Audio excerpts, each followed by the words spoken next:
وہ سرورے کشورے رسالت جو عرش پر جلوہ گر ہوئے تھے، نئے نرالے طرب کے سامان عرب کے مہمان کے لیے تھے۔ الحمدللہ رب العالمین والصلاة والسلام على سید الانبیاء والمرسلین، اما بعد فاعوذ باللہ من الشیطان الرجیم، بسم اللہ الرحمن الرحیم۔ الصلاة والسلام علیک یا رسول اللہ وعلی آلک واصحابک یا حبیب اللہ، الصلاة والسلام علیک یا نبی اللہ وعلی آلک واصحابک یا نور اللہ۔ مدنی چینل کے ناظرین، الحمدللہ عز و جل سلسلہ سفر معراج میں ایک مرتبہ پھر حاضر ہیں، اور اس سلسلے میں ہم آقا و مولا مدینے والے مصطفیٰ صلی اللہ تعالیٰ علیہ وسلم کے معراج کے واقعات سماعت کر رہے تھے۔ پچھلے سلسلے میں ہم نے بیت المقدس نبی کریم صلی اللہ تعالیٰ علیہ وسلم کو لے جانے کی بعض حکمتیں سننے کی سعادت حاصل کی تھی کہ آپ علیہ السلام کو مسجد اقصی اولاً کیوں لے جایا گیا۔ بعض باتیں سنی تھی، انشاءاللہ آج کے سلسلے میں بھی کچھ اور باتیں اس حوالے سے سنیں گے۔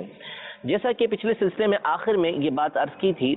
کہ مسجد اقصی جس علاقے میں قائم ہے وہ فلسطین کا علاقہ ہے، اور یہ پہلے ملک شام کے اندر ہی شامل تھا، اور ملک شام وہ سرزمین ہے کہ جس میں قیامت کا میدان برپا ہوگا۔ علماء کرام اس بات کی بڑی تلاش میں اور بڑا غور و خوض اس پہ کیا کرتے ہیں کہ نبی کریم صلی اللہ تعالیٰ علیہ وآلہ وسلم کی جو خصوصیات ہیں، نبی کریم صلی اللہ تعالیٰ علیہ وآلہ وسلم کی جو امت سے محبتیں ہیں، اللہ تبارک و تعالیٰ کا جو نبی کریم صلی اللہ تعالیٰ علیہ وسلم کی بارگاہ میں مقام و مرتبہ ہے، اس کے لیے نکتے بیان کریں، یعنی احادیث طیبہ میں غور و فکر کر کے، قرآن پاک میں غور و فکر کر کے ایسی باتیں کہ جو شریعت مطہرہ کے دائرے میں ہوتی ہیں، لیکن وہ خوبصورت باتیں بیان فرماتے ہیں کہ جس سے نبی کریم صلی اللہ تعالیٰ علیہ وآلہ وسلم کی محبت، عقیدت اور آپ کی جو امت کے پر شفقت و مہربانی ہے وہ ہمارے دلوں کے اندر بڑھتی چلے جاتی ہے۔ اب مثال کے طور پر یہی بات کہ آپ علیہ السلام کو جو مسجد اقصی لے جایا گیا، اس میں علماء نے ایک حکمت یہ تلاش کی، جیسا کہ حافظ ابن حجر عسقلانی رحمۃ اللہ تعالی علیہ فتح الباری شرح صحیح البخاری کے اندر ارشاد فرماتے ہیں، وقیل لأنه محل الحشر فاراد اللہ تعالی ان تطأها قدميه ليسهل على امته يوم القيامة وقوفهم ببركة اثر قدميه، یعنی اللہ تبارک و تعالی نبی کریم صلی اللہ تعالی علیہ وآلہ وسلم کو مسجد اقصی یعنی بیت المقدس یعنی سرزمین قیامت پر اس لیے لے گیا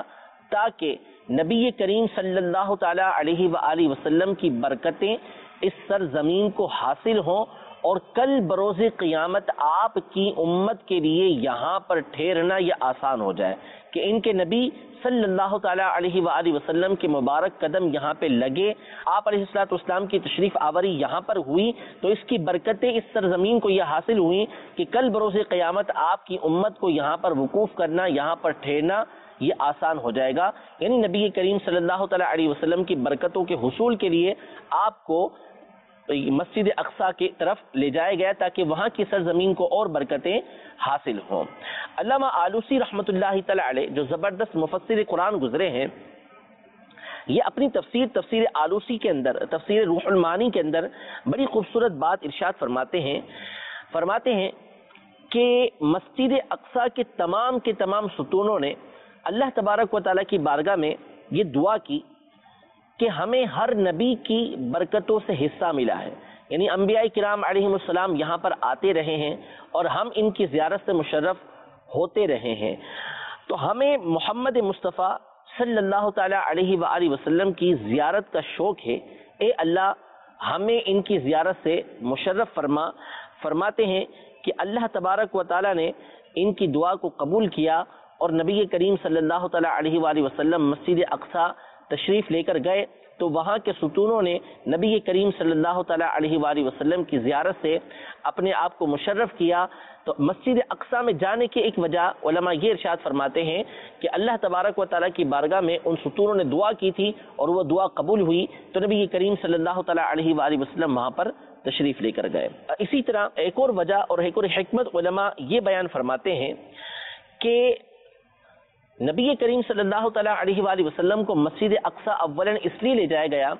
کہ یہیں سے آسمان کی طرف راستہ جاتا ہے۔ یعنی ایک روایت جو کعب الاحبار رضی اللہ تعالیٰ عنہ سے مروی ہے، اس کے اندر یہ الفاظ ہیں کہ بیت المقدس وہ مقام ہے کہ جہاں کی طرف آسمان کا وہ دروازہ کھلتا ہے کہ جس سے آسمان کے فرشتے نیچے آتے ہیں، اور ہر فرشتہ جو وہاں پر آتا ہے 70,000 فرشتوں کا تذکرہ موجود ہے، اور وہ ان لوگوں کے لیے دعا کرتے ہیں کہ جو مسجد اقصی کے اندر نماز ادا کرتے ہیں۔ تو نبی کریم صلی اللہ تعالیٰ علیہ وآلہ وسلم کو اس لیے مسجد اقصی لے جایا گیا تاکہ اس مقام سے بآسانی آپ اوپر تشریف لے جائیں، کیونکہ یہی وہ مقام ہے کہ جہاں سے آپ علیہ الصلوۃ والسلام نے اوپر جانا تھا، کہ اسی مقام سے نیچے والوں کو اوپر لے جایا جاتا ہے اور اوپر والے یہاں سے نیچے کی طرف آتے ہیں۔ تو نبی کریم صلی اللہ تعالیٰ علیہ وآلہ وسلم کو مسجد اقصی لے جانے کی ایک وجہ علماء نے یہ ارشاد فرمائی، اور ایک وجہ علماء نے بڑی خوبصورت یہ بیان فرمائی، اور یہ علامہ تاج الدین سبکی رحمۃ اللہ تعالیٰ علیہ نے اپنے ایک رسالے کے اندر بیان فرمائی ہے، جس میں آپ نے قرآن پاک کی ایک مشہور آیت کی تفسیر کی ہے۔ فقط ایک آیت کے اوپر آپ نے یہ رسالہ لکھا ہے، وہ آیت ہے وَإِذَا أَخَذَ اللَّهُ مِيثَاقَ النَّبِيِّينَ لَمَا آتَيْتُكُم مِّن كِتَابٍ وَحِكْمَةٍ ثُمَّ جَاءَكُمْ رَسُولٌ مُصَدِّقٌ لِّمَا مَعَكُمْ لَتُؤْمِنُنَّ بِهِ وَلَتَنصُرُنَّ۔ سورہ آل عمران کی یہ آیت ہے کہ اللہ تبارک و تعالیٰ ارشاد فرماتا ہے کہ وہ وقت یاد کیجئے جب اللہ نے تمام نبیوں سے اس بات کا پختہ وعدہ لیا کہ میں تم کو کتاب عطا کروں گا، میں تمہیں حکمت عطا کروں گا، پھر اس کے بعد تمہارے پاس ایک عظمت والا رسول تشریف لائے گا جو تمہارے پاس موجود ہے، اس کی تصدیق کرے گا، تو تم ضرور ضرور اس پر ایمان لانا اور ضرور ضرور تم اس کی مدد کرنا۔ اس میں نبی کریم صلی اللہ تعالیٰ علیہ وآلہ وسلم کی آمد کی خبر اللہ تبارک و تعالیٰ نے انبیاء کرام علیہ السلام کو دی۔ اب یہ بات طے شدہ تھی کہ نبی کریم صلی اللہ تعالیٰ علیہ وسلم نے تمام انبیاء کرام علیہ السلام کے بعد تشریف لے کر آنا ہے۔ اللہ تبارک و تعالیٰ نے جو انبیاء کرام علیہ السلام سے اس بات کا عہد لیا کہ انہوں نے حضور علیہ الصلوۃ والسلام پر ایمان لانا اور آپ کی مدد کرنا ہے، اس کا کیا مطلب ہے؟ اس کے بارے میں علماء مختلف وجوہات بیان کرتے ہیں۔ بعض علماء نے یہ ارشاد فرمایا کہ انبیاء کرام علیہ السلام سے عہد لیا گیا، اس کا مطلب یہ تھا کہ یہ اپنی اپنی امتوں کے اندر اس بات کا اعلان کرتے جائیں گے کہ محمد مصطفیٰ صلی اللہ تعالیٰ علیہ وآلہ وسلم کی ذات گرامی تشریف لے کر آئے گی، لہذا ہر ایک نے ان کے اوپر ایمان لانا ہے۔ یعنی انبیاء کرام علیہ السلام کے ذریعے ان کے تمام امتوں سے اس بات کا وعدہ لیا گیا، اور انبیاء کرام علیہ السلام سے اس بات کا عہد لیا گیا کہ انہوں نے اپنی اپنی امتوں میں نبی کریم صلی اللہ تعالیٰ علیہ وآلہ وسلم کی آمد کا اعلان کرنا ہے۔ اور معراج کی ایک حکمت علماء یہ بیان کرتے ہیں کہ انبیاء کرام علیہ السلام بھی اس آیت کے اوپر مکمل طور پر واضح طور پر عمل کرتے ہوئے نظر آئیں گے کہ جب نبی کریم صلی اللہ تعالیٰ علیہ وآلہ وسلم مسجد اقصی میں پہنچے تو آپ علیہ الصلوۃ والسلام نے وہاں پر انبیاء کرام علیہ السلام کی امامت فرمائی۔ تمام انبیاء کرام علیہ السلام نے نبی کریم صلی اللہ تعالیٰ علیہ وآلہ وسلم کے پیچھے نماز ادا کی۔ تو اس سے اس بات کا اعلان ہوا کہ نبی کریم صلی اللہ تعالیٰ علیہ وآلہ وسلم امام الانبیاء ہیں۔ تمام انبیاء کرام علیہ السلام نے اس بات کا اظہار کیا کہ ہم آپ علیہ الصلوۃ والسلام کو اپنا امام، اپنا پیشوا تسلیم کرتے ہیں۔ اس سے ان کی اس وقت جو امتیں موجود تھیں، جیسے موسیٰ علیہ الصلوۃ والسلام کی، عیسیٰ علیہ الصلوۃ والسلام کی امتیں موجود تھیں، ان کو یہ میسج گیا، ان کو یہ پیغام گیا کہ انبیاء کرام علیہ السلام نے جب نبی کریم صلی اللہ تعالیٰ علیہ وآلہ وسلم کے پیچھے نماز ادا کی اور آپ کے اوپر اس انداز میں ایمان لے کر آئے کہ آپ کو اپنا امام تسلیم کیا، تو پھر ان کی امتوں پر بھی لازم ہوتا ہے کہ وہ نبی کریم صلی اللہ تعالیٰ علیہ وآلہ وسلم کے اوپر ایمان لے کر آئیں۔ تو امام الانبیاء نبی کریم صلی اللہ تعالیٰ علیہ وآلہ وسلم کا لقب ہے، اور آپ علیہ الصلوۃ والسلام کی اسی بات کو ظاہر کرنے کے لیے ایک وجہ علماء نے یہ بیان کی ہے کہ اسی بات کے لیے آپ علیہ الصلوۃ والسلام کو مسجد اقصی لے جایا گیا۔ اس کے علاوہ اور بہت ساری حکمتیں علماء کرام نے اپنی کتابوں کے اندر بیان کی ہیں کہ نبی کریم صلی اللہ تعالیٰ علیہ وآلہ وسلم کو مسجد اقصی کیوں لے جایا گیا۔ اب جتنا غور کرتے چلے جائیں گے اتنی ہی باتیں اس آیت میں اور مسجد اقصیٰ کی طرف لے جانے میں ہمیں معلوم ہوتی چلے جائیں گی۔ تو مسجد اقصیٰ ویسے بھی بڑی بابرکت جگہ ہے، اور اللہ تبارک و تعالیٰ کے حبیب صلی اللہ تعالیٰ علیہ وآلہ وسلم نے باقاعدہ اس بات کی ترغیب دلائی کہ اس مقام پر جایا جائے، اور یہاں پر ایک نماز ادا کرنے کا ثواب 1000 نمازوں کے برابر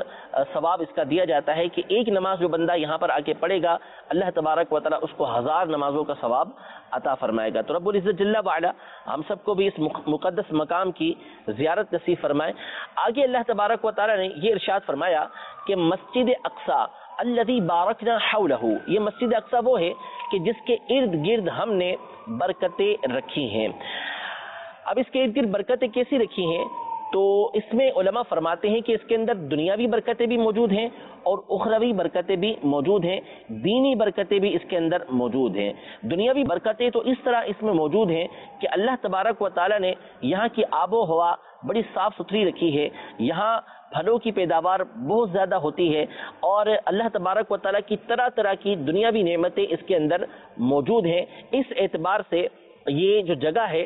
اس کو بابرکت قرار دیا گیا ہے، لیکن حقیقی وجہ جو علماء بیان فرماتے ہیں کہ اس علاقے کو جو بابرکت قرار دیا گیا ہے اس کی وجہ یہ ہے کہ یہاں پر انبیاء کرام علیہم السلام بکثرت تشریف لاتے رہے۔ یہی وہ مقام ہے کہ جہاں پر انبیاء کرام علیہم السلام کی ایک بڑی تعداد ہجرت کرتی رہی، یہی وہ مقام ہے کہ جہاں بکثرت انبیاء کرام علیہم السلام کے